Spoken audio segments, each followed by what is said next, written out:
l'eau claire qui court, l'eau claire qui chante, l'eau claire qui vit.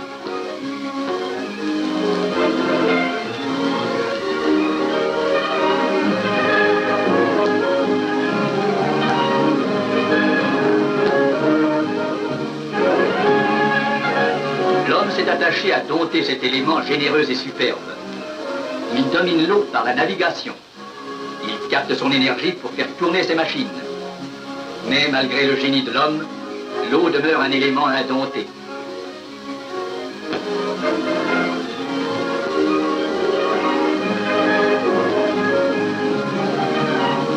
À l'encontre de certains animaux, l'enfant vient au monde sans savoir nager.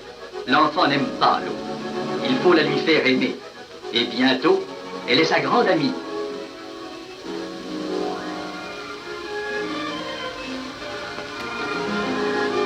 Lorsque le soleil plaît et que ses rayons chauffent et brunissent les corps, peuple d'une foule joyeuse qui vient y puiser un peu de fraîcheur et un plaisir réel, celui que procure la natation. Pour l'enfant, ce sport est un jeu, le plus simple, le plus varié qu'on puisse imaginer, et il ne nécessite pas un équipement compliqué. Pour orienter l'enfant de bonne heure vers la pratique de ce sport, il faut prendre quelques précautions élémentaires, surtout au début. Là, l'enfant a confiance en elle. Il se laissera guider. Il sait bien qu'auprès d'elle, il n'aura rien à craindre. Ne trompez jamais. Ne les ridiculisez pas, car ils fuiront la leçon ou même la simple baignade. Enseigner est un art. Sachons le pratiquer.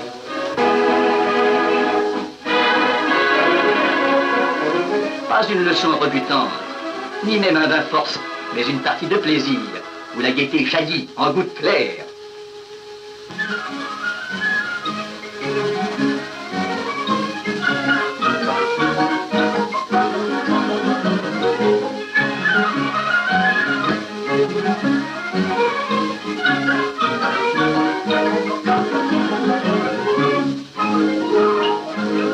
Le jeu rythme presque naturellement les mouvements respiratoires, qui deviennent ainsi plus libres et plus amples. L'apprentissage des mouvements n'est plus ensuite qu'une question d'habitude.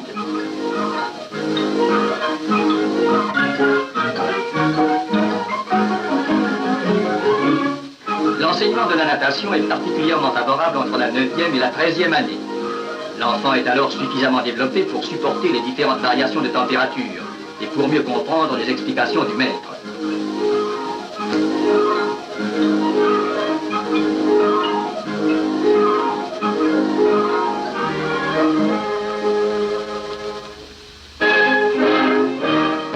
La brasse est la nage du débutant.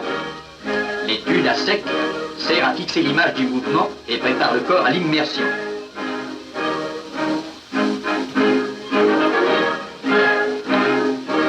La brasse favorise le développement symétrique du corps.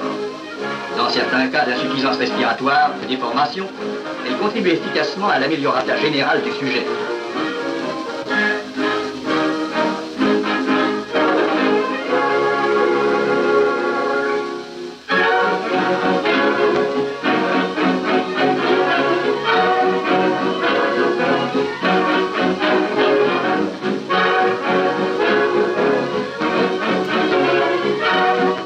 Les ceintures de liège ou de caoutchouc permettent d'accélérer l'apprentissage des mouvements.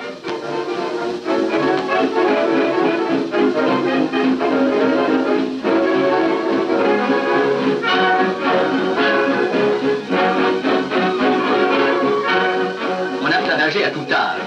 On peut apprendre même sans professeur. Il est cependant préférable d'être guidé dans ses débuts afin d'éviter de mauvaises habitudes. Le professeur doit avoir de la patience, de la douceur et de la persuasion. Certes, il est plus facile d'apprendre à nager au début de la vie, lorsque les muscles et les articulations ont encore toute leur souplesse.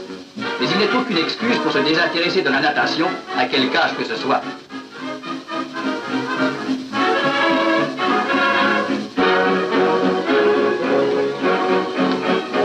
Les leçons collectives par petits groupes donnent d'excellents résultats.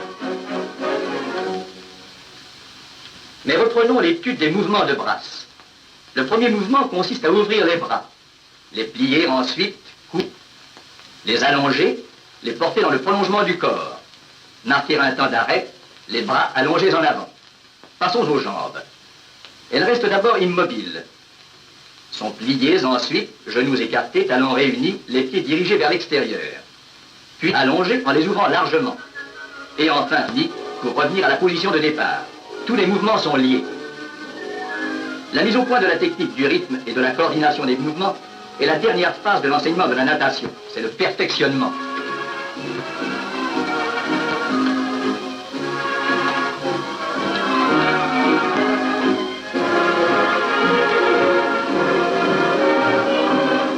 Lorsque le corps se trouve entièrement immergé, les bras dans le prolongement du corps, les jambes souples et fermées, on retrouve la position de départ de toutes les nages. C'est la coulée.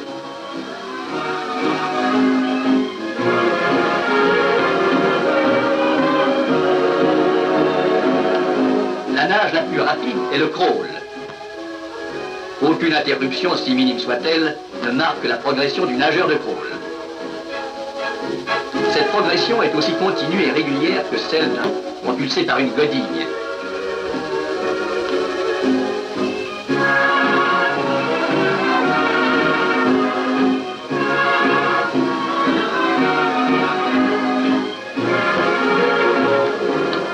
Les jambes se plient et s'étendent sans jamais de temps d'arrêt entre ces différentes phases. Ce sont des ondulations commandées par les hanches. Les cuisses, les jambes, les pieds sont actionnés alternativement pour prendre appui sur l'eau et pour pousser le corps en avant. Les jambes restent souples dans toute leur longueur. Les pieds jouent librement, comme montés sur des charnières de caoutchouc. Cette souplesse ne s'obtient qu'après de patients exercices.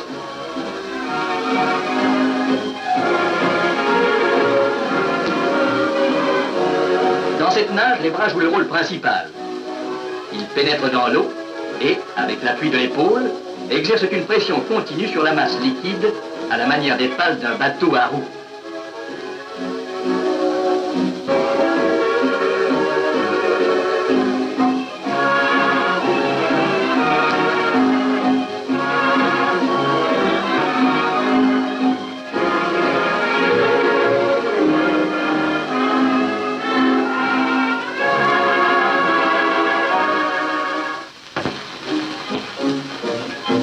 Dès le début, le mouvement doit être lent et bien rythmé. Il donne à la nage un caractère harmonique.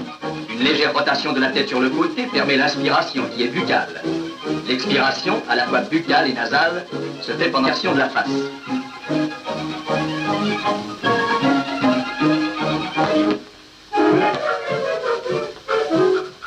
Le manque de coordination du mouvement entraîne immédiatement une perturbation fonctionnelle qui se traduit par un essoufflement. Mais l'essoufflement est passager et quelques exercices respiratoires permettent aussitôt de rétablir l'équilibre. Il faut une longue pratique pour acquérir un bon style et un bon rythme. Si le coureur à pied peut contrôler lui-même sa foulée, son allure et sa tenue, le nageur est incapable de se faire une notion exacte de son comportement dans l'eau. Il a besoin d'un entraîneur qui le conseille.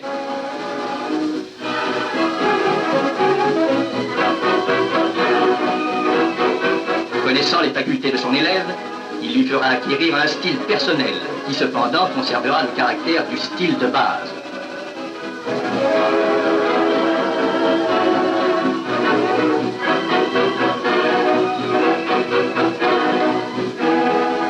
Le professeur dirige la dépense musculaire et nerveuse de son élève par un entraînement progressif et rationnel.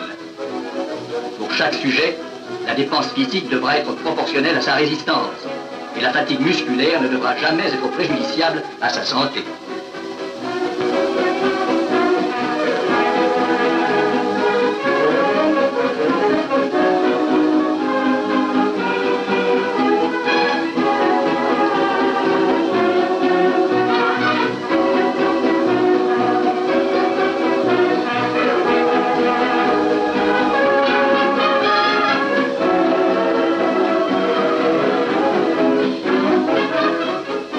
Des champions s'inspire des principes que nous venons d'énoncer.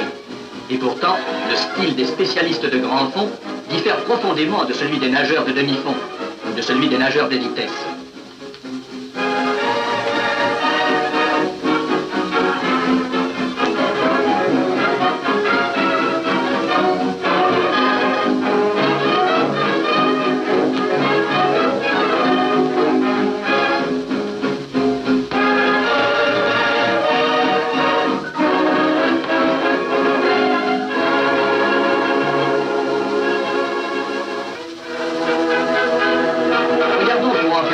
fit le plongeon de départ des frères Valeret au stade des Tourelles. Ils sont partis pour une longue séance de travail en soufflet 20 ou 30 traversées du bassin, entrecoupées de virages.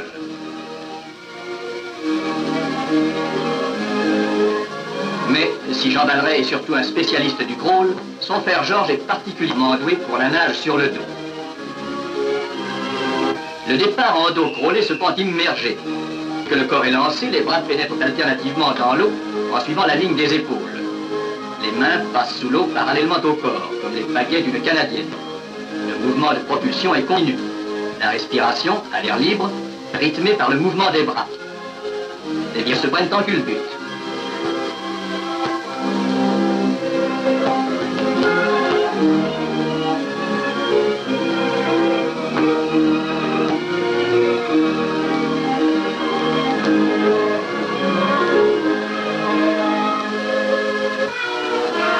Plongez maintenant. Étant à genoux, la tête dans les bras, vous n'éprouvez aucune appréhension à vous incliner vers l'eau, jusqu'à basculer. C'est la méthode la plus simple.